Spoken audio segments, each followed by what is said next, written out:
बोकिरा जिम्मेवारी आफ्नो दारो काँधमा वीर भट्यो विमानस्थल शान्त बनाउन परिवारका अश्रुधारा रोक्नु बगाउन बुझिदेऊ राष्ट्रले नि युवाहरूको मर्म बनाऊ युवा मैत्री नीति यही हो तिम्रो धर्म बनाऊ युवा मैत्री नीति यही हो तिम्रो धर्म।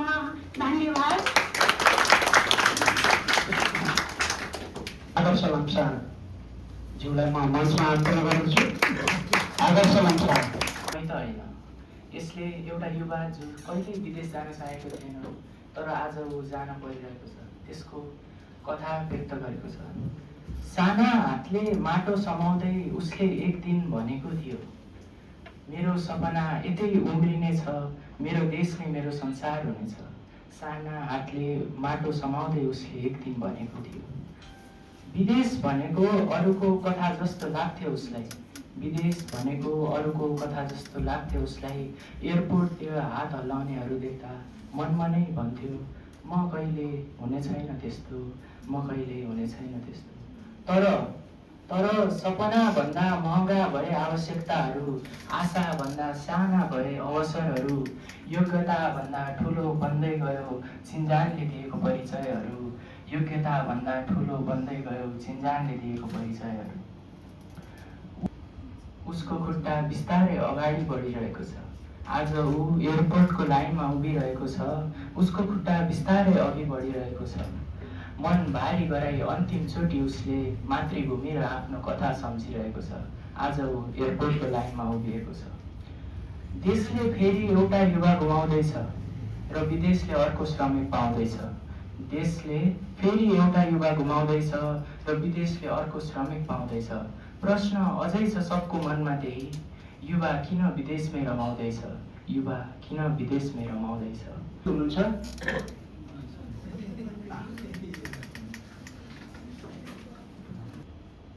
दृष्टान्त ढकाल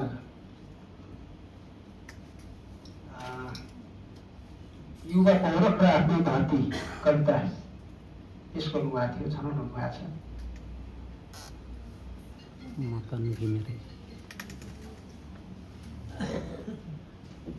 प्रमाण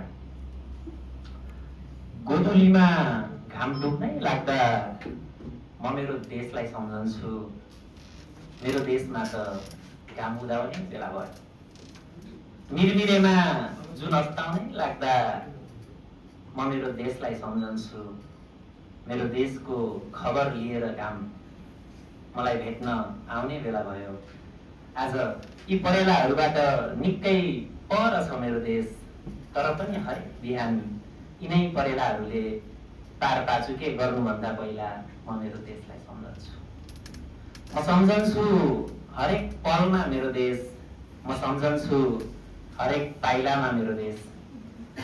जब मेरो झ्यालबाट देखिन्छ अजनबी सहरको भिड, म उठाउँछु मनै मनमा मेरो सगरमाथा, पुग्छु सपनामै लुम्बिनीको काखमा, छाम्छु गुराँसको रगत भरिएको आफ्नो मुटु, सम्झन्छु आफ्नै देश अनि पठाउँछु रेमिट्यान्सको कोसे। तरेका छन् यी पाइलाहरूले पुरै 7 समुद्रहरू, तर पनि यो मन मेची महाकालीको बिचमै अल्झिरहन्छ। गरेका छन् यी नजरहरूले हजारौं रहरहरूको स्पर्श, तर पनि यो मनमा उकाली ओह्रालीकै सम्झना बजिरहन्छ। तिमीले मलाई कसरी म नेपाली होइन भन्न सक्छौ? जिन्दगीको कठघरामा उभिएर पेश गर्नु परेमा प्रशस्तै छन् मसँग नेपाली हुनुका प्रमाणपत्रहरू। यी पाइलाहरू देशको भूगोलबाट पल्लो छेउमा पुगेको एक पलमै म कसरी अनागरिक बन्न सक्छु? पश्चिम दिशातिर पहेँलो घामको किरणसँगै परिवर्तनका आभाहरू पछ्याउँदै परारै साल परिवेशको परिबन्धमा परेर परदेश बसेको हुँ म। पश्चिम दिशातिर पहेँलो घामको किरणसँगै परिवर्तनका आधाहरू पछ्याउँदै परारै साल परिवेशको परिबन्धमा परेर परदेश बसेको हुँ म। देशमा नबसेकै कारण के म नेपाली होइन र? शीर्षकको कविता लिएर आउँदै हुनुहुन्छ पोखरा 20 रायलचन्द्रका कुशल पौडेल। लाग्छ मित्र, कहिलेकाहीँ लाग्छ मित्र, निश्चित लय र श्लोक बिरामै बगिरहेछ जिन्दगी। कहिलेकाहीँ लाग्छ मित्र, निश्चित श्लोक र लय बिरामै बगिरहेछ जिन्दगी। ठ्याक्कै यही नदी जस्तै, ओ ठ्याक्कै यही सेती नदी जस्तै, जसलाई थाहा छैन आफ्नो गन्तव्य तर पनि निरन्तर दौडिरहेछ। हो ठ्याक्कै यही सेती नदी जस्तै, जसलाई थाहा छैन आफ्नो गन्तव्य तर पनि निरन्तर दौडिरहेछ। म बजारका ती भरि भराउ व्यस्त सडकहरूमा हेर्छु, अरे अचेल म बजारका ती भरि भराउ व्यस्त सडकहरूमा हेर्छु, मानिसहरू दौडिरहेका छन्। उनीहरू पैसाको पछाडि दौडिरहेका छैनन्, उनीहरू त दौडिरहेका छन् आफ्ना अधुरा सम्भावनाहरू समात्न। उनीहरू त दौडिरहेका छन् आफ्ना सम्भावनाहरू समात्न। जुन सपनाहरू हरेक बिहान ब्युजिँदा, चिरबिर आवाजसँग ब्युजिँदा, चराको चुराचुरुङ्गीको आवाजसँगै ब्युजिँदा सिरानी मुनि ओइलाएका भेटिन्छन्। यही भिडमा युवा उमेर पनि कुदिरहेछ, यही भिडमा युवा उमेर पनि कुदिरहेछ। खल्तीमा शैक्षिक प्रमाण पत्रका थुप्राहरू बोकेर र ओठमा एउटा नक्कली मुस्कान सजाएर। हो मित्र, यही भिडमा युवा उमेर पनि कुदिरहेछ। खल्तीमा शैक्षिक प्रमाण पत्रका थुप्राहरू बोकेर र ओठमा एउटा नक्कली मिठो मुस्कान सजाएर। नयनहरूमा एकातिर देश बनाउने जोस छ, यी नयनहरूमा साँच्चीकै एकातिर यी नयनहरूमा देश बनाउने जोस छ, अर्कोतिर भोलि सबेरै के खाने भन्ने रिक्तता पनि त छ। सरकारी सेवाका किताबहरू पल्टाउँदै सरकारी सेवाहरूका किताबहरू पल्टाउँदै ढोकाहरू रोजगारीका ढकढकाउँदै गर्दा भैँसको रङ बिस्तारै उडिरहेछ। आज म चौबाटोमा उभिएको छु, हेर न मलाई, आज म चौबाटोमा उभिएको छु। एउटा बाटोले भन्छ अरे यही बस माटो खान सङ्घर्ष गर, तर अर्को बाटोले देखाउँछ त्रिभुवन विमानस्थल। अनि त्यो खाडीको तातो हावा, तातो पानी, अनि तातै बालुवा। आफ्नै आमा बुवाको चाउरिएको अनुहार हेरेर अनि समाजको तीखो व्यङ्ग्य सहेर म भित्र रहेको छु गुरु। लाग्छ आफ्नै आमा बुवाको चाउरिएको अनुहार हेरेर अनि समाजको तीखो व्यङ्ग्य सहेर म भित्रै मरेको छु गुरु। कति पटक मार्दा पनि बाँचेको छु गुरु। यो कुरा कुनै डायरीमा लेखिँदैन, तर यो कुरा कुनै डायरीमा लेखिँदैन। यो पीडा त राति भिज्ने आँसुमा र राहदानीको त्यो रातो कभरमा मात्र भेटिन्छ। यो कुरा त राति भिज्ने ती आँसुमा र राहदानीको रातो कभरमा मात्र भेटिन्छ। महोदय, सङ्घर्षको कुनै एउटा निश्चित व्याकरण हुँदो रहेनछ। अरे महोदय, सङ्घर्षको कुनै एउटा निश्चित व्याकरण हुँदो रहेनछ। दुःखको कुनै निश्चित छन्द हुँदो रहेनछ। भोकको पेटले र बेरोजगार युवाले गाउने गीतमा वाचन गर्ने कवितामा सुर त मिल्दैन, तर त्यहाँ सत्य अवश्य लुकेको हुन्छ। हामी भ्रमको दुनियाँमा सोच्दैछौँ होला मित्र, हामी भ्रमको दुनियाँमा सोच्दैछौँ होला सुख भनेको एउटा ठुलो महल हो, तर बुझ्दै जाँदा थाहा भयो खुसी त साँझ पख बासँग बसेर सँगै तातो खोलेको कचौरामा हाँसो मुस्कुराउँदो रहेछ। खुसी त बासँग बसेर साँझ पख खाँदै गर्दा तातो कचौराको त्यो मुस्कुराउँदो रहेछ। समय पनि एउटा अचम्मको चित्रकार जस्तै रहेछ। अरे मित्र, यो समय पनि त अचम्मको चित्रकार जस्तै रहेछ, जसले हाम्रा अनुहारमा र रवाटमा अनुभवका धर्साहरू कोरिदिन्छ।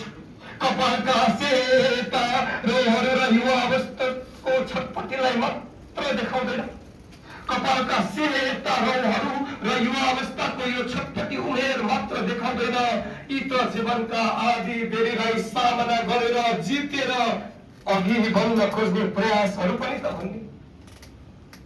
त्यसैले म अब कुनै बन्धनमा बस्न चाहन्न, त्यसैले मित्र अब म कुनै बन्धनमा बस्न चाहन्न। म गद्य जस्तै खुल्ला र स्वतन्त्र हुन चाहन्छु। हो, साँच्चै म गद्य जस्तै खुल्ला र स्वतन्त्र हुन चाहन्छु।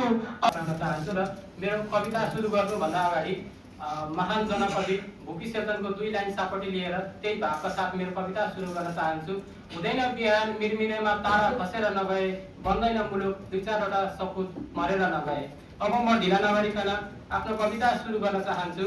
मेरो कविताको शीर्षक रहेको छ युवा। म युवा हुँ, मलाई यसैमा गर्व छ। म युवा हुँ, मलाई यसैमा गर्व छ। मनमा नरोकिने ऊर्जा छ, त्यसैले त म शक्ति सङ्कलन गरेर हिँडेको छु। मलाई नरोक्नुहोस् है, मलाई नरोक्नुहोस् है, म देश बनाउन हिँडेको छु। हातमा कलम काँधमा जिम्मेवारी बोकी हिँडेको छु। भर्खरै त आज्ञाकारी हुन सिकेको छु, भर्खरै त आज्ञाकारी हुन सिकेको छु। संविधानको धारा र सरकारको विधेयक पढ्न थालेको छु। मातृभूमिलाई निहाल्दै अघि बढ्न थालेको छु। मलाई नरोक्नुहोस् है, देशप्रेमको भावनालाई गहिराइमा बुझ्न थालेको छु। इतिहासको पानामा टिस्टा र लिपुलेख हेर्न थालेको छु। व्यथिति र अन्याय विरुद्ध आवाज उठाउन जानेको छु। एक सचेत नागरिक बन्न लागेको छु। सामाजिक काममा अग्रसर हुँदै एकअर्काको हात थाम्दै मेरो देशलाई सुन्दर बनाउन हिँडेको छु। मलाई नरोक्नुहोस् है, मनमा अटल साहस र शिरमा सगरमाथा बोकी हिँडेको छु। म अतीतको बन्धन तोड्न निस्किएको उद्दाम ज्वार भाटा हुँ। केवल गणनामा अङ्कित उमेरको सीमाभित्र हटाउने छाया होइन, म केवल मन्द समीकरण पनि होइन जसले किनारका बालुवा कणलाई सुमसुम्याएर सुस्ताओस्। म त भिर फोडेर निस्कने उद्दाम वेग हुँ। युगको चेतना र राष्ट्रको सम्भावना बोकेको सार्वभौम सङ्कल्प र गतिशीलताको बिम्ब हुँ। हो, म युवा हुँ। मेरो चेतनामा नवनिर्माणको ऊर्जा छ। म त युगको सुप्त स्वाभिमान जगाउने जीवन्त हुङ्कार हुँ। मेरा सङ्कल्पहरू पढाइ क्षितिजमा बिलाउने निहारीका होइनन्, यी त सार्वभौम अस्मिताको धरातलमा गाडिएका शैल शिखर हुन्। नीतिका बहुआयामिक बहसदेखि संविधानका धाराहरूलाई म केवल कागजमा सीमित राख्दिनँ, म त ती नीतिहरूलाई जीवन्त बनाउने, जीवन्त रूपान्तरण गर्ने शक्ति हुँ। हो, म युवा हुँ। नीतिको निर्जीव कागजमा कोरिएका शब्दहरूलाई कर्मको सजीव मैदानमा उतार्ने सामर्थ्य छ म भित्र। भ्रष्टाचारका अग्ला पर्खाल र कुरीतिको अन्धकार तोड्दै म आफ्नै काँधमा राष्ट्रको पुनर्निर्माणको अभिभारा बुझ्छु। म उत्तेजनाको र आवेगको दास होइन, म त विवेकपूर्ण रूपान्तरणको सम्भाग हुँ। हो, म युवा हुँ। म राष्ट्रको सार्वभौम अस्मिता बोकेको स्वाभिमानी चेतना हुँ। उद्यमी कर्मठ र क्रान्तिको चेत बोकेको म यो देशको वर्तमान र भविष्य हुँ। पलायनको दारुण चितकारलाई म पराक्रममा बदल्ने छु। मलाई पनि एउटा कविता गर्नु छ, मलाई पनि एउटा कविता गर्नु छ। अन्तस्करणहरू छत्ता छुल्ल पार्नु छ। तर खै के लेखौँ के लेखौँ, तर खै के लेखौँ के लेखौँ। गाउँहरू सहर झरेको कथा लेखौँ कि फेरि सहरहरू विदेश बसेको कथा लेखौँ। बाँझो खेतको त्यो मौन सुसेली वा काठको कफीमा एकाति निष्प्राण कोसेली लेखौँ। गैरी खेतको सुनमाथि उभिएका कङ्क्रिटका खाट लेखौँ कि खण्डहर गाउँघरका उजाड रात लेखौँ। तुइन तरेर स्कुल जाने बाबाको त्यो कहर कसरी लेखौँ। तुइन तरेर स्कुल जाने बाबाको त्यो कहर कसरी लेखौँ। रातो कार्पेटमाथि हिँड्ने पैतालाको रहर कसरी देखाउँ। भइगयो नलेखौँ अब भइगयो नलेखौँ अब मरुभूमिमा घोटिएका हड्डीको पीडा भइगयो नलेखौँ अब मरुभूमिमा घोटिएका हड्डीको पीडा अनि हड्डी घोटिएको रेमिट्यान्समा खेलिएका क्रीडा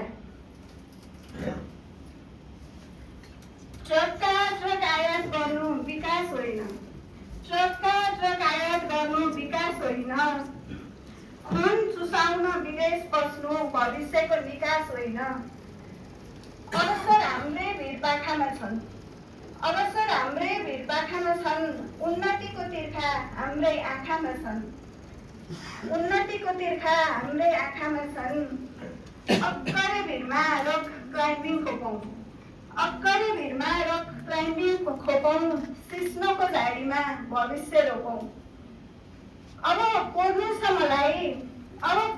मलाई बाँझो खेतका हरियालीका कविता तुइन मुक्त महाकाली र कर्णालीका कविता पूर्ण भकारी र विशाल टौवाका कविता कल ढुङ्गे धारा र शान्त पौवाका कविता सुशासन र आदर्शले स्वीकारेका कविता सुशासन र आदर्शले स्वीकारेका कविता गरिबले पनि टन्न खाएर शान्तिले डकारेका कविता टन्न खाएर शान्तिले डकारेका कविता लेख्नु छ मलाई अब आफ्नै कविता समृद्धि आफ्नै देशमा छ संस्कृति आफ्नै भेषमा छ समृद्धि आफ्नै देशमा छ संस्कृति आफ्नै भेषमा छ आऊ युवा दौतरी हो आऊ युवा दौतरी हो जोसिलो रगतले मातृभूमि सिन्छौँ जोसिलो रगतले मातृभूमि सिन्छौँ उद्यमशीलताको बिगुल बजाउँ दिमाग खियाउँ अनि 10 नङ्ग्रा बजाउँ हाते मालो गरौँ पाखुरी बजारौँ हाते मालो गरौँ पाखुरी बजारौँ सिर्जना रोपेर सन्तुष्टिको चौतारीमा सुस्ताउँ आलस्यको झार उखेलेर जोस र जाँगर उमारौँ अनि सबै मिलेर समृद्धिका कविता कोरौँ पूर्ण भकारी र विशाल टौवाका कविता कोरौँ कल ढुङ्गे धारा र शान्त पौवाका कविता कोरौँ उद्यमशीलती जमातको कविता कोरौँ उद्यमशीलती जमातको कविता कोरौँ आम्दानी र निर्यातको कविता छन्दमा छ छन्द श्रद्धरा कविता यसरी सुरु हुन्छ ज्वाला हुन् क्रान्तिकारी प्रबल नवशिखा चेतनाका पहाड झुक्दैनन् झुक्न दिन्नन् हिम शिखर बनी गर्दछन् यी दहाड आँधीको वेग बोकी शिथिल समयमा देश हाँक्ने कडी हुन् आँधीको वेग बोकी शिथिल समयमा देश हाँक्ने कडी हुन् सत्ता आरम्भ गर्ने सुदृढ र बलिया एकताका घडी हुन् माताका लागि प्राणी पनि सहजसँगै हर्षले होम्न सक्ने माताकै निम्ति बग्दा रगत र पसिना देह कहिल्यै नथाक्ने छाती चट्टान जस्तो हृदय छ करुणा युक्त फुलै समान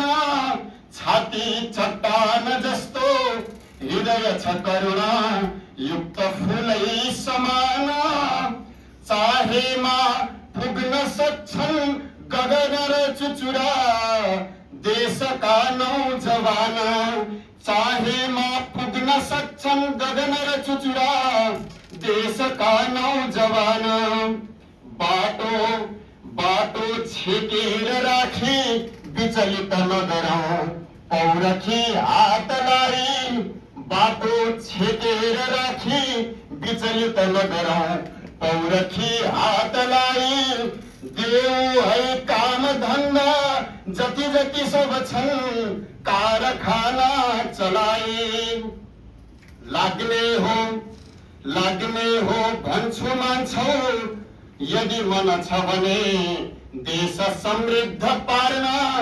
लाग्ने हो भन्छु मान्छौ, यदि मन छ भने देश समृद्ध पार्न। भरिँदै आशा युवामा प्रतिनिधि अगुवा, रोक उड्ने विमान। ढुङ्गा माटो नदीमा कण कण छ सुधार, खोज्न जाने भई छन्। ढुङ्गा माटो नदीमा कण कण छ सुधार, खोज्न जाने भई छन्। रोपेमा स्वर्ण फल्ने अगणित महिला, खेतबारी यही छन्। हुर्कन्छन् बीज लाखौं कुसुम सरिवा, मैल गाने लगाए। हुर्कन्छन् बीज लाखौं कुसुम सरिवा, मैल गाने लगाए। नौला ऐश्वर्य रोप्छन् सबल तरुणले, राज्यको साथ पाए। नौला ऐश्वर्य रोप्छन् सबल तरुणले, राज्यको साथ पाए। रक्ताम्य सूर्य जस्तै त्यस झिसमिसमै उड्छ बोकेर आँट। के हो को हो नसोध्नु, परिचय उसले दिन्छ है कामबाट। जल्दा बल्दा युवाका मन हुन नदिनुहोस् राष्ट्रबाटै निराश। जल्दा बल्दा युवाका मन हुन नदिनुहोस् राष्ट्रबाटै निराश। हत्केला चाल्न पाए यदि थपैनले, हुन्छ थुप्रै विकास। हत्केला चाल्न पाए यदि थपैनले, हुन्छ थुप्रै विकास। आफ्ना आफन्त लड्दा अमन चयनले द्वन्द्व रोक्ने युवा हो। आफ्ना आफन्त लड्दा अमन चयनले द्वन्द्व रोक्ने युवा हो। अप्ठ्यारा मार्ग हिँड्दा मुलुक कठिनले काँध थाप्ने युवा हो। अप्ठ्यारा मार्ग हिँड्दा मुलुक कठिनले काँध थाप्ने युवा हो। नेपाली भावनाले हरित प्रकृतिले गर्व गर्ने युवा हो। नेपाली भावनाले हरित प्रकृतिले गर्व गर्ने युवा हो। माटोमा भाग्य कोर्ने अनुपम सिपको राष्ट्र शिल्पी युवा हो। माटोमा भाग्य कोर्ने अनुपम सिपको राष्ट्र शिल्पी युवा हो। राष्ट्र शिल्पी युवा हो। धन्यवाद, नमस्कार।